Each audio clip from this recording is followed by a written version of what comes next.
முதலில் நமக்கெல்லாம் தொட்டிலடா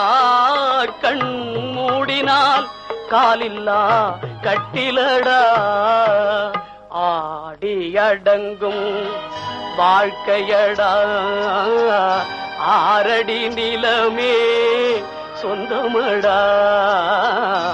ஆடி அடங்கும் வாழ்க்கையடா பிறந்தோம் என்பதே முகவுரையாம் பேசினோம் என்பதே தாய்மொழியாம் மறந்தோம் என்பதே நித்திரையாம் மரணம் என்பதே முடிவுரையாம் ஆடி அடங்கும் வாழ்க்கையடா ஆரடி நிலமே